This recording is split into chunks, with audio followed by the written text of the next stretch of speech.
Welcome to Rahman story canvas. আপনার যদি সত্যি জ্ঞান আহরণের আগ্রহ থাকে তাহলে গল্পটি আপনার জন্য। আজকে আমরা আপনাদের সামনে ইগনোর দ্য নয়েজ শিরোনামে একটি অসাধারণ গল্প শেয়ার করব। এটি প্রচণ্ড গরম দুপুরে ২০ বছর বয়সী এক ছেলে আরিয়ান একটি ক্লান্ত গাধার দড়ি হাতে নিয়ে ধুলোমাখা রাস্তায় হাঁটছিল। পথে বসে থাকা লোকজন তাকে দেখে ফিসফিস করতে লাগল। কেউ কেউ হাসতেও শুরু করল। একজন চিৎকার করে বলল, এই ছেলে, তুমি হাঁটছো কেন যখন গাধাটা ফাঁকা? এতে চড়ো না কেন? গাধা তো এজন্যই। আরিয়ান লজ্জায় চারপাশে তাকালো। মনে মনে ভাবল, হয়তো তারা ঠিকই বলছে। সে গাধার পিঠে উঠে বসল এবং আবার পথ চলতে শুরু করল। কিছুক্ষণ পর এক বৃদ্ধ লোক তাকে দেখে ভ্রু কুঁচকে বলল, কি নিষ্ঠুর ছেলে, তুমি তো তরুণ আর শক্তিশালী, আর ওই গাধাটা দুর্বল ও বৃদ্ধ। লজ্জা হওয়া উচিত তোমার। আরিয়ানের মনটা ভেঙে গেল। সে দ্রুত গাধা থেকে নেমে পড়ল, গাধার পিঠে হাত বুলিয়ে আবার হাঁটতে শুরু করল। হয়তো এটিই সঠিক কাজ, সে নিজেকে বলল। কিন্তু কিছু দূর যাওয়ার পর দুজন মহিলা পানির কলস নিয়ে যেতে যেতে তাকে দেখে হাসাহাসি শুরু করল। এই বোকা ছেলেটাকে দেখো, গাধা আছে তবুও নিজে হাঁটছে, মনে হয় গাধাটাই ওর মালিক। তাদের হাসির শব্দ আরিয়ানের কানে বাজতে লাগল। লজ্জায় তার মুখ লাল হয়ে গেল। রাগে সে গাধার দড়ি টান দিল এবং বলল, ঠিক আছে, তোমরা চাইছো আমি এতে চড়ি, তাহলে তাই করব।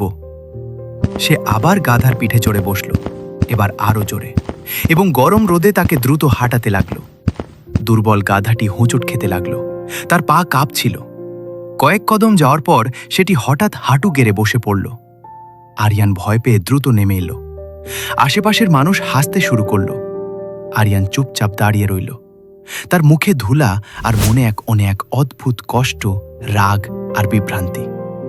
সে ধীরে ধীরে বলল, আমি তো সব ঠিক করার চেষ্টা করলাম, তবুও সবাই হাসছে।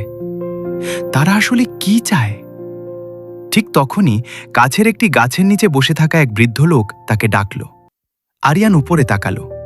বৃদ্ধের চোখ ছিল শান্ত, জ্ঞানে ভরা। তার পোশাক ছিল সাদামাটা, মুখে বয়সের ছাপ, কিন্তু ভীষণ প্রশান্ত। আরিয়ান ধীরে ধীরে তার কাছে গেল। বৃদ্ধ নরম কণ্ঠে বললেন, তুমি সবাইকে খুশি করার চেষ্টা করেছ, কিন্তু বলো তো, কোনো সিদ্ধান্তে কি তুমি শান্তি পেয়েছ? আরিয়ান মাথা নাড়ল। না স্যার, আমি যখনই মানুষের কথা শুনেছি আরও বেশি বিভ্রান্ত হয়েছি। বৃদ্ধ মৃদু হাসলেন, কারণ তুমি সবার চোখে ঠিক হতে চেয়েছ, নিজের হৃদয়ে জ্ঞানী হতে নয়। আরিয়ান অবাক হয়ে বলল, আপনি কি বোঝাতে চান? বৃদ্ধ গাধাটির দিকে ইশারা করলেন, যা একটু দূরে শান্তভাবে ঘাস খাচ্ছিল। ওই গাধাটাকে দেখো, কে কি বলছে তাতে তার কিছু যায় আসে না। সে শুধু তাকে অনুসরণ করে যে তাকে শান্তভাবে ও উদ্দেশ্য নিয়ে চালায়। সমস্যাটা মানুষের কথায় নয়, সমস্যাটা হলো তুমি কত দ্রুত তাদের কথায় নয় নিজের পথ বদলে ফেলো। আরিয়ান চুপচাপ শুনছিল। তার ভেতরে কিছু একটা বদলাতে শুরু করল। তার মনে এক গভীর শান্তি নেমে এলো। সে ধীরে জিজ্ঞেস করল, আমি কিভাবে জ্ঞানী হতে পারি স্যার?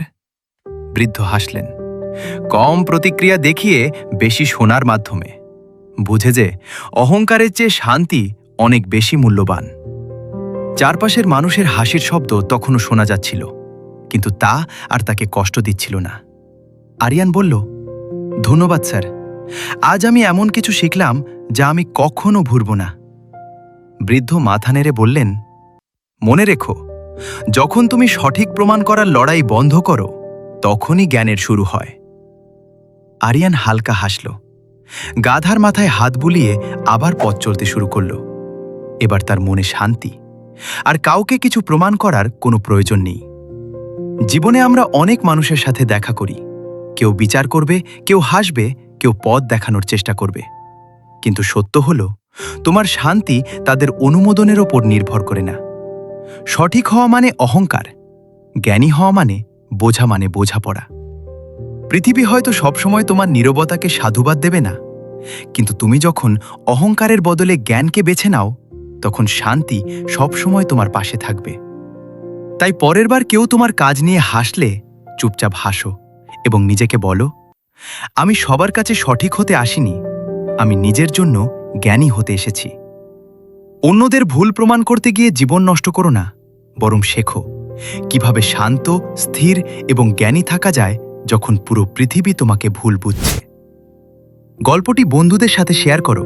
গল্পটি কেমন লেগেছে এবং কেমন গল্প শুনতে চাও কমেন্ট করে জানাও। রাহমান স্টোরি ক্যানভাসের সাথে থাকো, যাতে আমরা একসাথে শক্তি ও জ্ঞানের এই পথে এগিয়ে যেতে পারি। সুন্দর সুন্দর গল্প পেতে ফলো, লাইক, কমেন্ট এবং শেয়ার করে আমাদের সাথেই থাকো। ধন্যবাদ।